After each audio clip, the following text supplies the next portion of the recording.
Good Wednesday afternoon, and thanks for joining us on KARE 11 News Now. I'm Lauren Lemanchek. Developing right now, Brooklyn Park Police are investigating a break-in at the late state representative Melissa Hortman's home. Police say the home was boarded up after Hortman and her husband were shot and killed in their home early Saturday morning. Police say sometime this morning, someone removed plywood and broke the rear window of the house. Police say the Hortman family does not believe anything was stolen, and now they're looking for whoever broke in. Tonight in St. Paul, hundreds are expected on the Capitol steps for a candlelight vigil remembering Speaker Emerita Hortman and her husband Mark. The vigil will start at 8 tonight on the Capitol steps. Now, we've been told this will be a quiet, peaceful event. The Capitol building will be closed to the public during the hour-and-a-half-long event, and attendees are asked not to bring signs. Now, this is just one of several memorial events over the past few days honoring the Speaker Emerita and her husband. Those attending the vigil are asked to bring their own candles. There will be no speakers.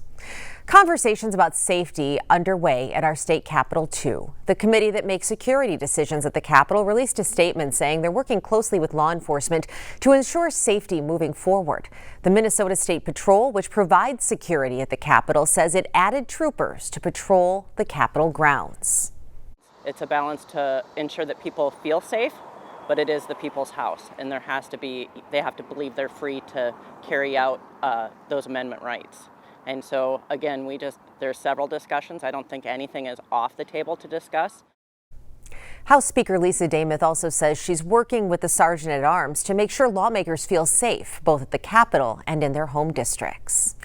The security of our judges at every level has been top of mind for a while as they increasingly face threats and protests outside their homes.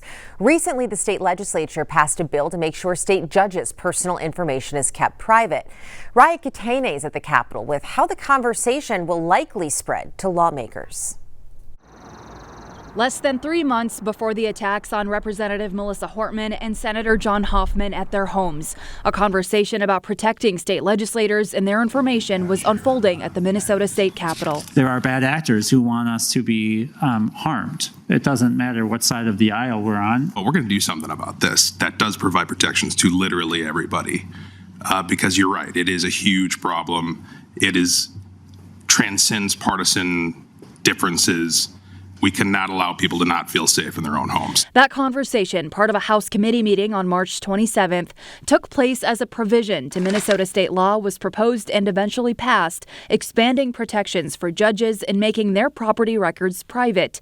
An added layer of protection after this law went into effect in August of last year, making the personal information, including phone numbers and home addresses of all judicial officials, private. These protections are warranted. But I believe that by not extending them to legislators and other high-profile elected officials, we are just leaving a risk that should not be necessary. The next legislative session won't start until February of next year, but Representative Lee Finke says she and other lawmakers are already having this conversation.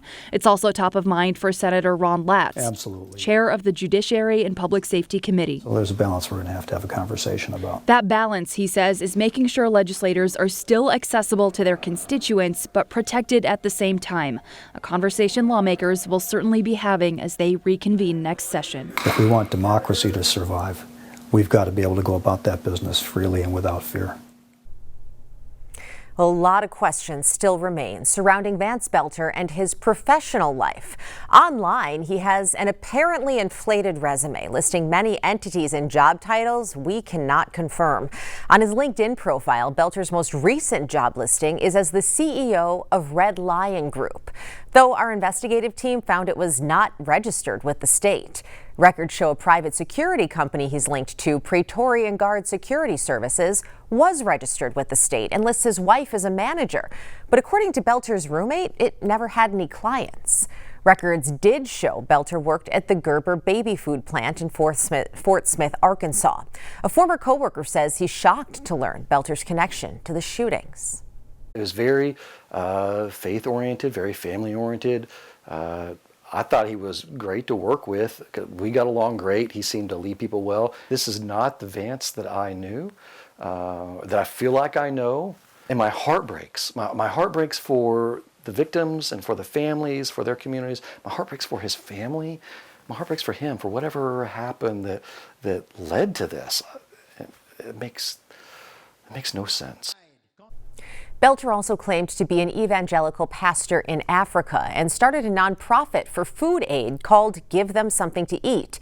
But records show it was dormant and never had any activity. According to the Secretary of State, Belter filed for that business name in 2021 and was given nonprofit status in 2022. But the nonprofit dissolved when Belter didn't file his annual renewal. The assassination of Minnesota's top House Democrat this weekend has led to calls across the country to tone down the political rhetoric. Melissa Hortman made the same ask the last time she talked to Danny Spiewak, just 2 days before her death. After finishing the state budget, Speaker Emerita Melissa Hortman invited me into her office last Thursday for a customary post-session interview. Okay, Representative Melissa Hortman, Speaker Emerita. Great. Our conversation largely focused on how the divided legislature managed to complete a budget. When we were putting together the budget deal, I wasn't thinking a lot about politics or elections. I was thinking about what is the best deal we can put in place for the state. Toward the end, though, we changed the subject to social media and how parties use them in campaigns. Is that something you've made a concerted effort with, or? Yeah, well, I'm a Gen Xer, so I'm a little bit older than the generation that's really good at social media.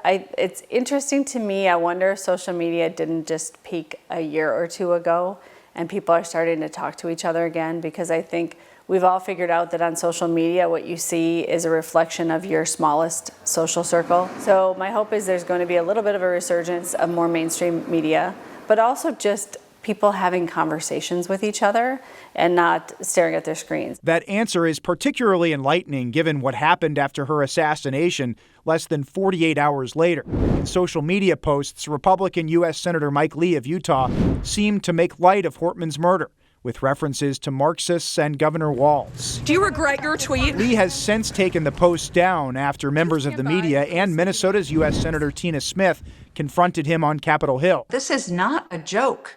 And he needs to understand over 7 million people dialed into his message on social media. He has a powerful platform. He should not be using it to spread misinformation. Minnesota Republicans also widely denounced Lee, including State Representative Harry Niska, one of the top Republicans in the House. Senator, I agree with you on many issues, but this is a very bad take on so many levels, he said. You should reconsider this one. Speaking more broadly about political rhetoric, Republican State Senator Zach Duckworth also called on everyone to do better. Seek to take the temperature down, be very mindful of the words that we use, the things that we say, and just remember at the end of the day, we're all neighbors, we're all Minnesotans, we've all got families and loved ones, and let that be what we see first. Which goes back to what Melissa Hortman said about social media last week in one of her final public statements. I think we've had a phase of an addiction as a society to these little screens, and people are tired of it and breaking away from that, and I think that's healthy. Happening this afternoon, tuition could get more expensive at the U of M. At 4 o'clock today, Regents will vote on a 6.5% increase for undergraduate in-state students next year and 7.5% for out-of-state students. University officials say the increases are necessary to invest in infrastructure and staff, but some students say the increase will push future students away from the school. Developing right now, Iran's supreme leader is rejecting U.S. calls for surrender in the face of blistering Israeli strikes. It comes as the U.S. mulls a strike on the country. NBC's Richard Engel reports from Tel Aviv. This is a residential area south of Tel Aviv that was hit by an Iranian ballistic missile a few days ago, but search and rescue operations are still underway here. At least 6 people were killed in the initial blast, which took out all of these apartment buildings and shaved off the entire side of this tall apartment building. And subsequently, at least 2 more bodies have been found, and the operations are still underway to search for more remains. Little hope that there were any survivors here. And this conflict could be reaching now a turning point, with the United States threatening to potentially get involved militarily. And while there are calls for de-escalation, China's President Xi says both sides should work to de-escalate the conflict. It doesn't seem to be heading in that direction. Iran's supreme leader saying that any strike by the U.S. from military bases will be met with a harsh response, that Iran is now in a position to continue attacking. He says that the blood of the Iranian martyrs will not be forgotten, and that Israel made a huge mistake and, quote, will be punished. But despite those threats from the Iran supreme leader, apparently his response to President Trump's call for an absolute surrender, him clearly rejecting it, Iran's military capability is getting weaker by the day. We're not seeing as many incoming Iranian missile strikes as we did in the initial days. They are still firing salvos of missiles. They are still firing barrages every single day, often several times a day. But they are smaller than before, most of them being shot down. But if the U.S. does get involved, this conflict would reach a turning point. New today, the Supreme Court upheld a Tennessee law restricting gender transition care for minors, delivering a major blow to transgender rights. That Tennessee law prohibits gender-affirming care for minors who are seeking to change the gender from the body that they were born into. The 6-3 ruling is likely to have a broad impact, as 24 other states have already enacted laws similar to the one in Tennessee, which bars gender transition surgery, puberty blockers, and hormone therapy. Stick with us. We have more news and weather coming up after the break.